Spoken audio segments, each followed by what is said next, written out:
Hello, Magadi. Somebody said, can you say something about Vanaga Deportwa of UK? Those 14 people or 15 people, I don't really know the number. There's nothing really I can say about that because I don't know none of those people. Vanaga Deportwa went to UK, vachenda ku Zimbabwe. I don't know their history. I don't know their crimes. So apana chandokwanisa kukomenta, but akuna munhu anogara kudiaspora angafarire kudeportwa. I know some people are happy kuti vanhu vakadeportwa. Some people are sad. Inini ndakutaura according zvangu inini 2009 I was on a Kenya Airways going to UK, London. Ndasvika muLondon muya pa immigration ndabudisa passport yangu bobo zvanzi, have you ever worked in UK? Ndakati no. Zvanzi, you have worked in UK as a DJ. You played in UK as a DJ. That wow, how did these people know that I played in UK as a DJ before? So the situation yangu before I used to tell people I used to go to England on my way to Zimbabwe before ndasanda kuenda neku Amsterdam neku Paris kana neku Italy. Saka I was supposed to stay in UK for 4 days that time as a stopover. I have stayed in UK for even 6 days as a stopover. 3 days, 4 days. You know, I have people in UK, they can tell you.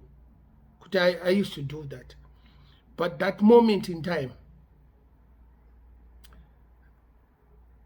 the reason ndakarambidza kupinda mu UK ndakanzi wakamboshanda mu UK as a DJ. So that means pane mumwe munhu kana pane vamwe vanhu vandaitaura navo kuti ndikuuya ku UK for like 3-4 days mu UK imomo, vakafonera immigration vakati pane munhu ari kusvika kuno kuzara kati rakati. So every immigration officer panga patori nered flag kuti ndingobudisa passport yangu yangopanchwa munhu ngaadzorere kuZimbabwe. So I was put in a room. In fact, ndatanga ndagariswa pabench. Then there's other guy akazouya kuzonditora bandisa muroom.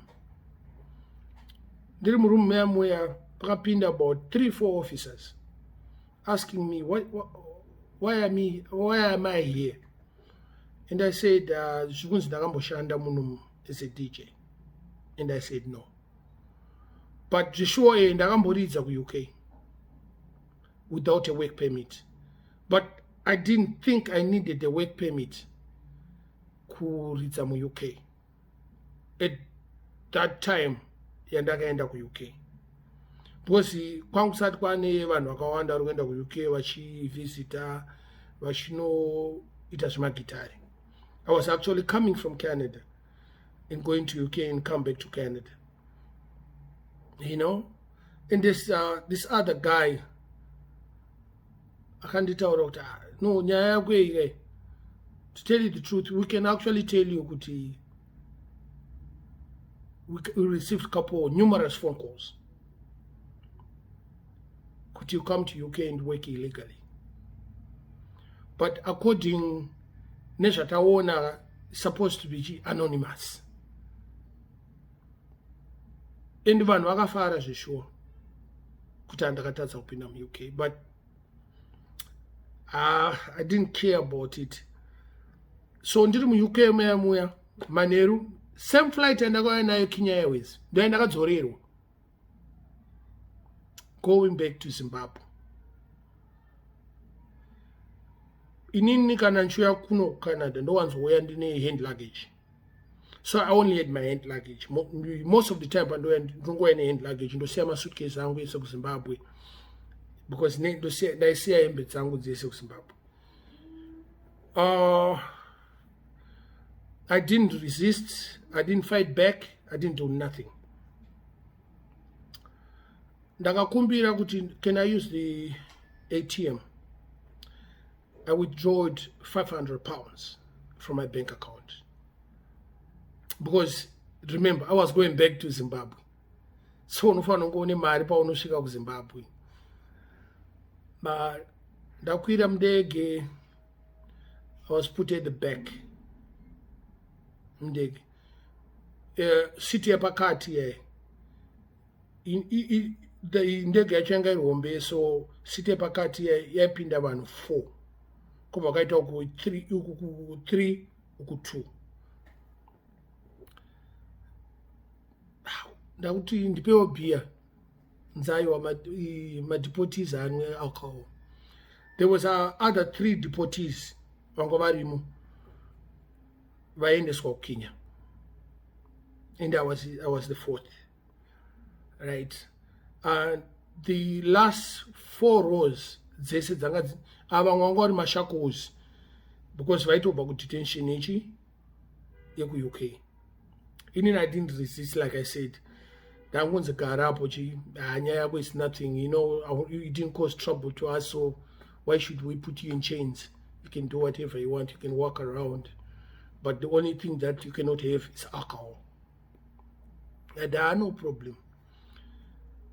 Ndakatosvika kuKenya ndine envelope yangu yaQueen yebrown.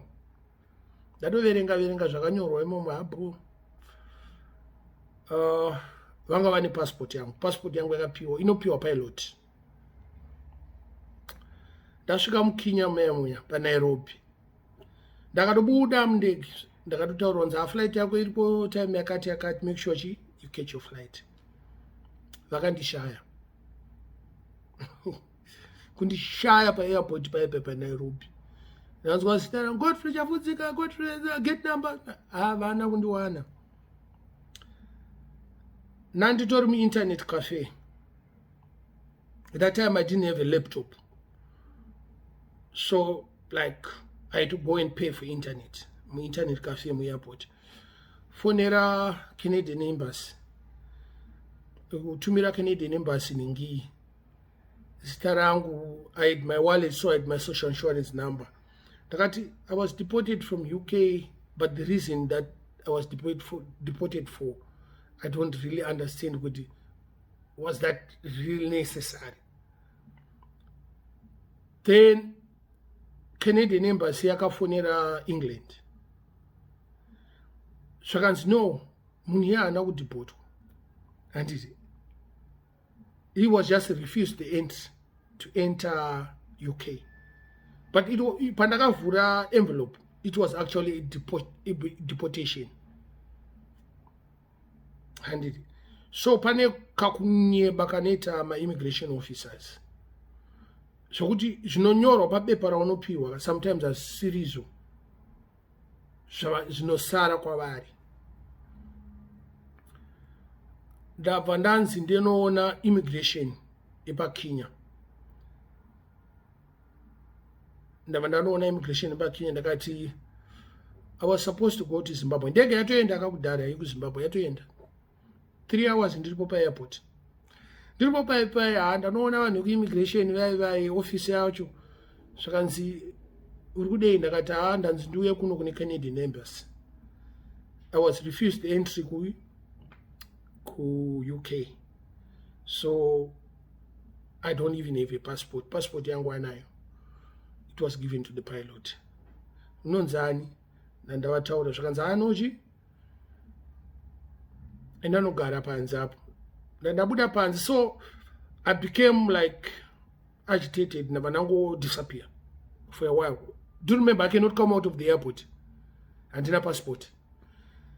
Ndavandafonera ningi, ndaenda futi ku-internet cafe yayo. Ndavandafonera ningi embassy in Canada. The way the Kenyan people are treating me, is there any other solution? Because the way I want to treat up and up in office, it's like they're waiting for somebody to come and arrest me or whatever, right? Shanzayo, tazofonera Kenya Airlines. Kenya Airlines ndo anichi vane passport yako. So your passport is being sent to immigration. Panga office and there. The only way you go to Canada now is you have to go through Amsterdam or Paris. Because now you cannot go through London. Unemari. Kana usina mari.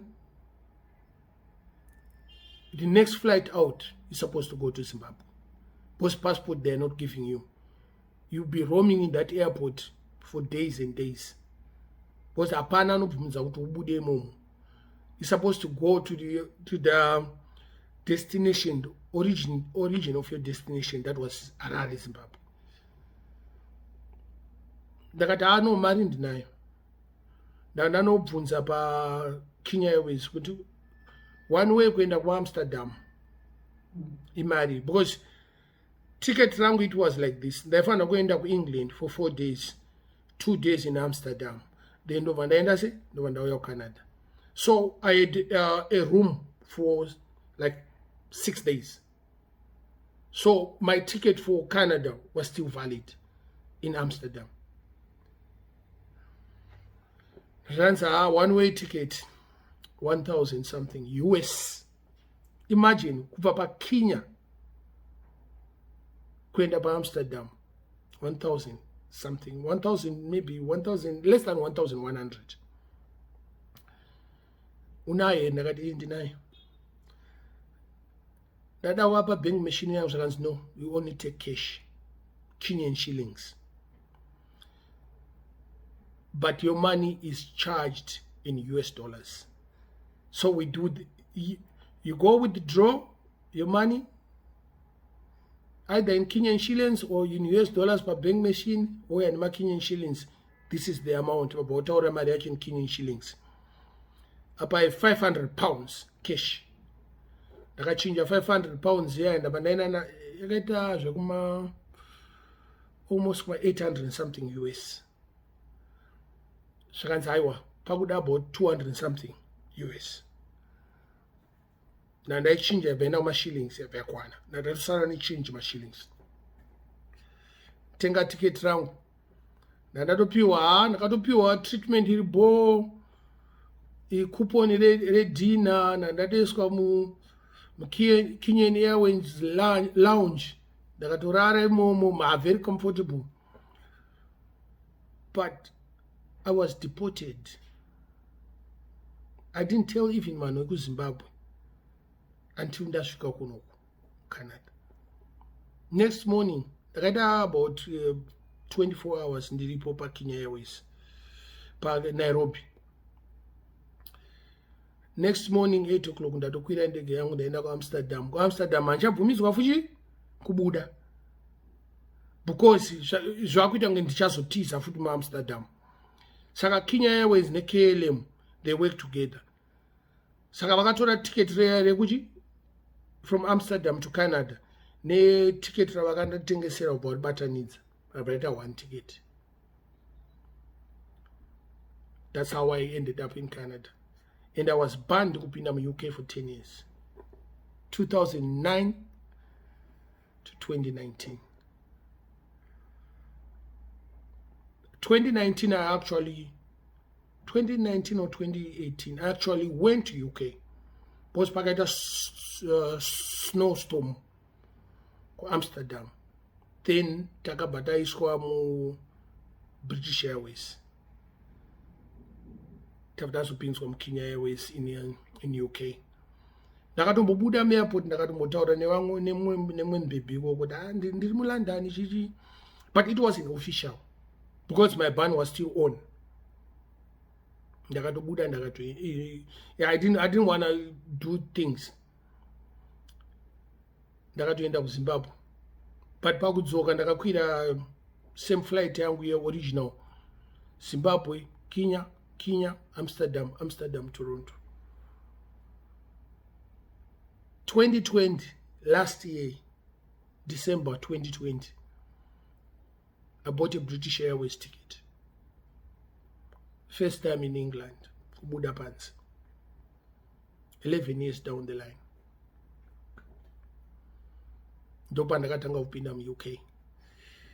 Saka deportation is not something that I would talk about it.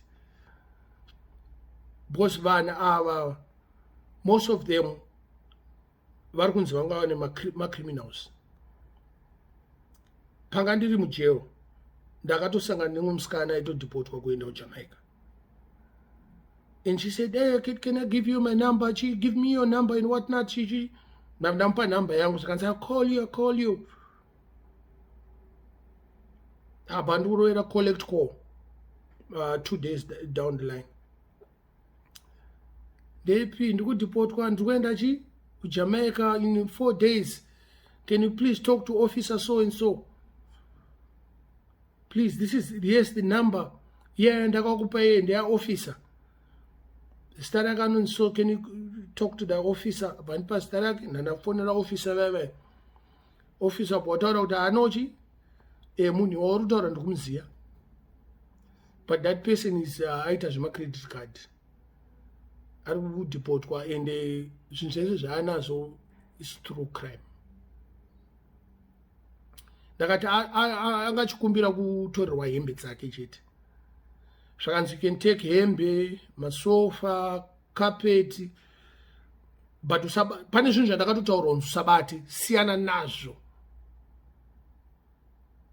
Because they are proceeds of crime.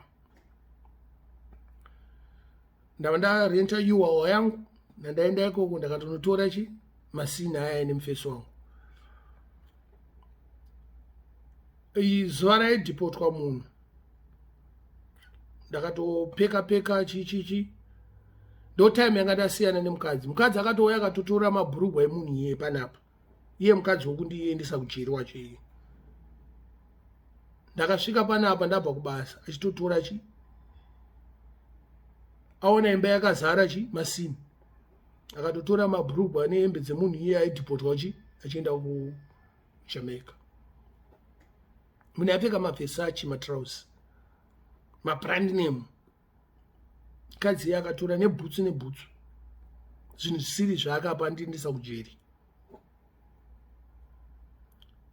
Ndangoendesa zvandakakwanisa kuunganidza because zvinobvumirwa 1 bag. Ndakatomupa $200. Kuti ano famba bo. Asvika kuJamaica akatondifonera ndakafamba bo ndipo address yako ndamupa address. Guess what? In less than a year angadzoka kuno using my address. Asvika kuno she didn't even contact me. Angoti ndiri muCanada. Ndakati uri kupi uya uzondoonawo. Do you remember munhu ndakamuona akatu chete. One time in jail, one time achinokwira ndege. Ndakamubatsira but paakadzoka kuCanada kuno kakushandisa different passport. She didn't come to me. Then I blocked her number. Saka deportation is a woman. Panama crimes, fraud, pane certain amount, cannot the type of fraud. You can get deported. Murder, after your sentence, you can get deported. Kungo share my paper, you can get deported. Inja ndaka deportero, ndakanzi ndakaridza mu UK without permit. Without a work permit. And people were happy. I became bitter, so bitter about UK. Kana vanhu vada kuziva kuti why I hated UK nevanhu vacho vaigara kuUK, especially Mazimba. Because I didn't know kuti ndiani ataura, but zvaitotaura kunzi it's a couple of people vakafona. Saka it was a team of people. Taura immigration kuita kunge zvinge kuenda kunoita show here kana kuti chichichi kuUK. vanhu vakatofurirana kuti yatimfikise munhu.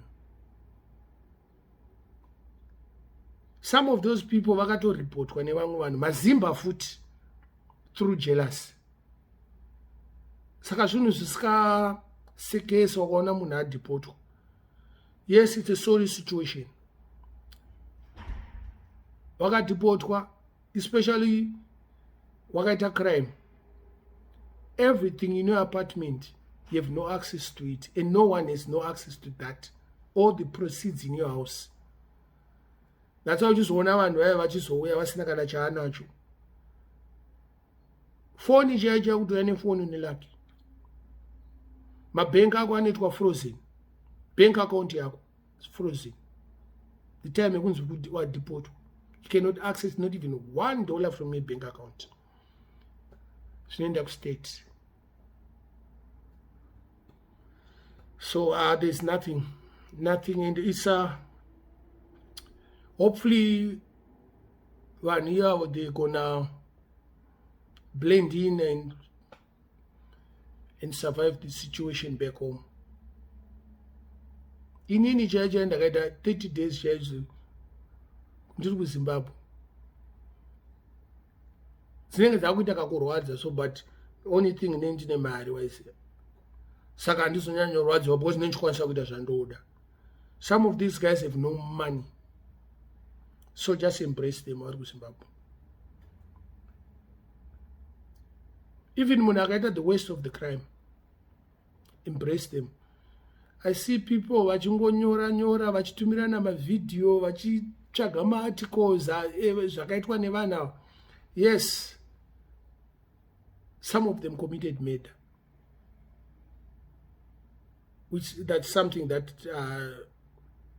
I won't condone, and what it's something I'm against it. I'm even against crime, but kana munhu achizvibira zvinhu zvake asikabatwa handina basa nazvinhu, as long usikabire ini. Saka munhu akadipotwa ya vanhu vanofara. A lot of people are happy, but not me, because I was in that situation. I'm not, like there's nothing. There's a young man angari kuno agara kuCanada kuno. I used to tell him, mira kuita zvauri kuita izvi mufanana. Eumbare kwedu, mira mufana wangu kuita zvauri kuita izvi. Manini wako havasi kuzvida. Aramba achita yaari kuita. Haanambomugara 3 years muno muCanada. 3 years. 3 years handifoni dzakasvika. Haana mugara. Anga kuZimbabwe. Nanasi he just uses that title Canada kuZimbabwe. But ane 24 to 25 years ari kuZimbabwe. Hapana move on. Zvatopera. Indakadipotwa, it depends on the crime.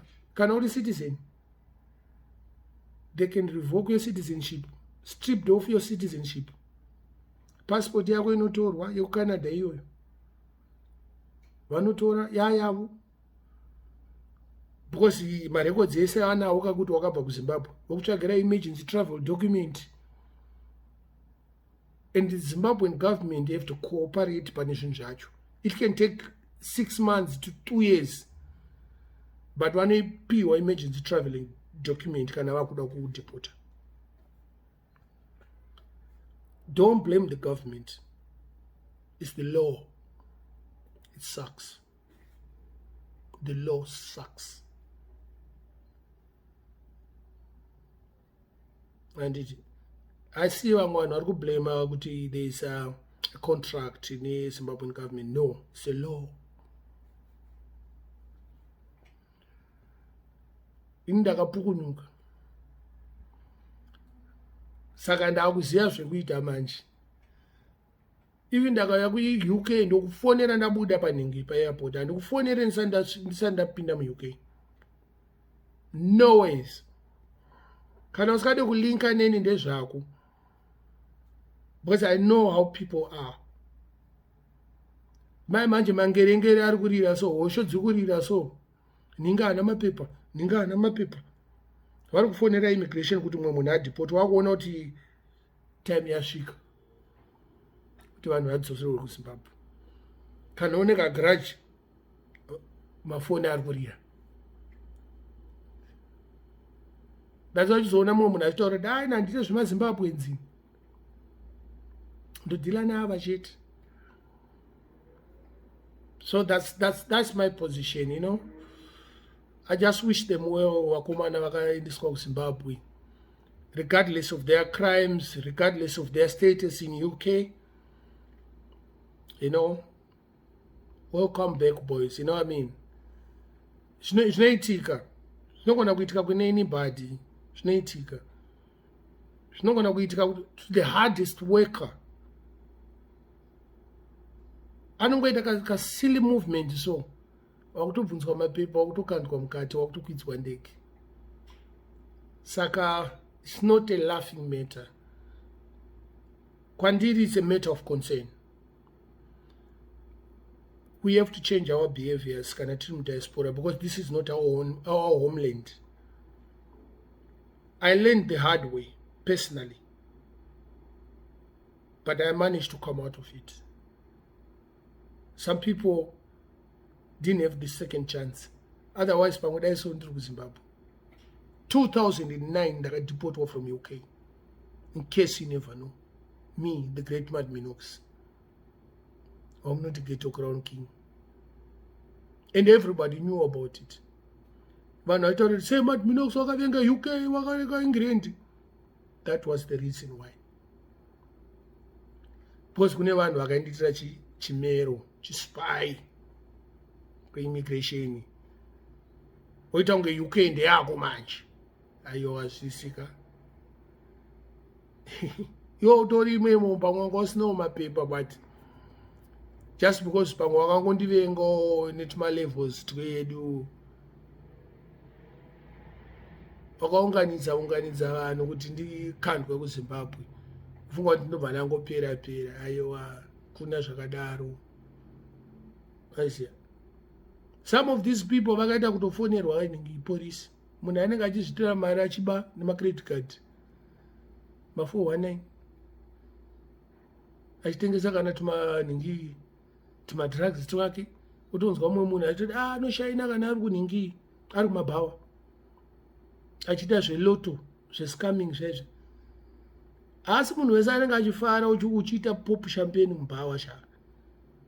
Look around you, be familiar with people around you. Not everybody is happy. Vanokuroera phone. Kana uchiba chimbomira. Kana kuti ngoita decent.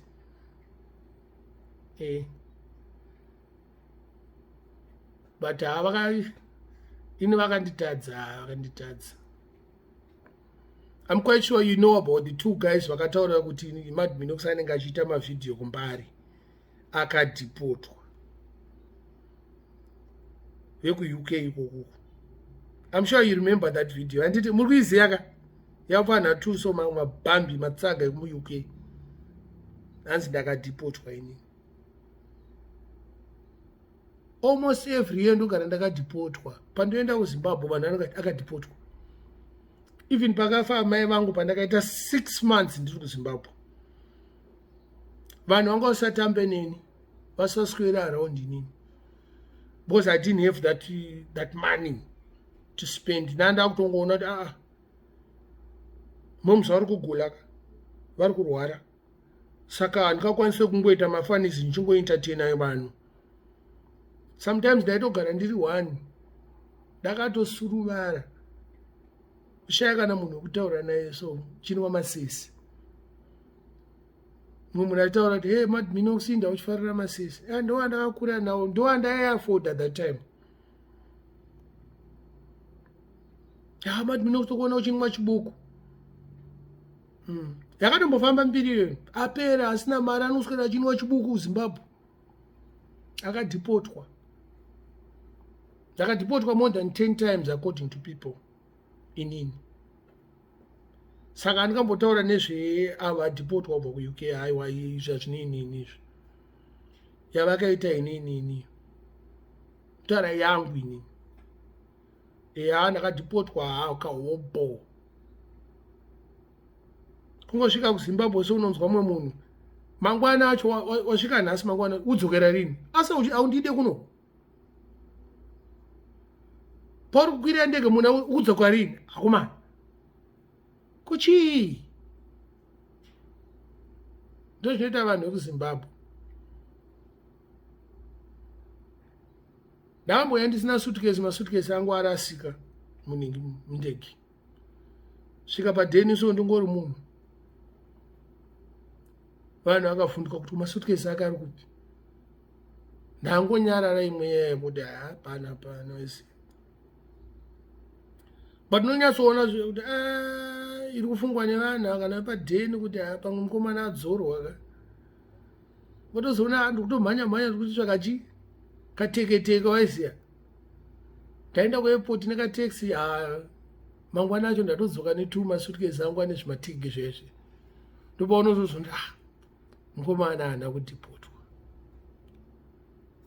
mazviona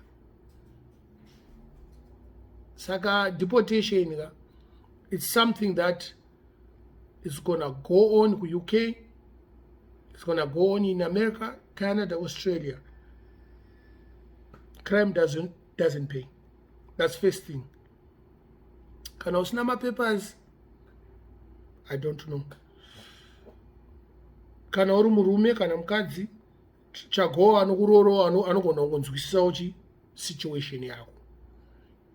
Mapapers angu ndakawana through marriage. Saka ndikambotaurira vamwe vanhu kuti vakawana through asylum seeking kana I don't know nothing about asylum seeking or refugee status emunhu. It has nothing to do with me. I got married to my wife and I got my papers. You know what I mean? That was me. So we wish them all vakomana vari kuZimbabwe nevamwe vari mudetention worldwide. Support them kana uchikwanisa kuvasupporta kana kune shamwari yako iriko kuZimbabwe. Tsvakawo kana ka £100 kana ka200 US. Umutumira wana pekutangira because kuZimbabwe zvinhu zvakaoma. Handikunyeberi. Zasiyana nezvitoenda nemathousands ekakuZimbabwe. Uku unoenda neka t-shirt kakadhamba ukukola uku iriyo chete yauna kana hembe. I'm quite sure makaona mavideos angu. You have seen my videos. Zvimwe zvinhu handitaure makaona munotoziva pati munhu akadhipotwa aripo pamavideos pangu. We become like a destitute. Family yako chaicho inenge isikadi kutaura newe kana munhu adhipotwa because you got that opportunity yekuenda foreign then you commit crimes. Vamwe vanhu vakutoshaya kana opportunity yengoguma ndege ngoibata chete iwe wakatombogara mundege wakabhururuka then you commit crimes uku hapana anombokonzwera tsitsi kuZimbabwe. Vakawanda variko kumbare hobo. But I know their situation, I embrace them. Ndotovataura kuti hashamwari hapana kwauchadzokereyo. Tsvaka zvekuita kuno kwasiyana nekujamaica kwekuti kana une tumari ichi paJamaica nepaCanada panapa 3 hours unenge wasvika. Kana une tumari kuJamaica passport inochinjwa fast, visa iro mpe wapinda watodzoka paCanada. Mande kuZimbabwe kusina direct flight nezvimapassport zvako mazuva ano zvimabiometric haupapfuuri. I know mumwe munhu aida kutombota passport akazongobatwa nefingerprint. Passport yacho akatotadza kubva aitora yabva yangobharurwa pamberi pake nekuda kuti achigai chokuda kudzokera kuUK. Biometric hapana kwaunoenda. Kwakutotsvaka kunorima kana kutoenda kumusha kutombogara kumusha ikoko pagedha ubude.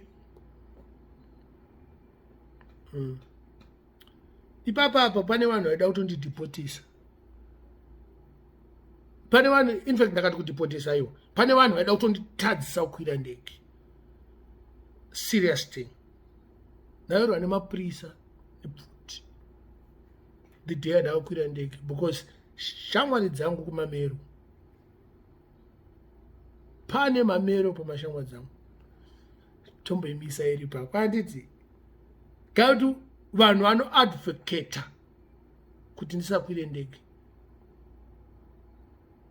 Babylon, ini ndakakwira ndege manheru, Babylon na 10 o'clock yanga yapa padeni pedu yaona motikari yangu. Serious thing. I won't talk about it now. Those serious thing, vanhu vamwe vanhu jealous. Ndapedza. Yeah, give thanks.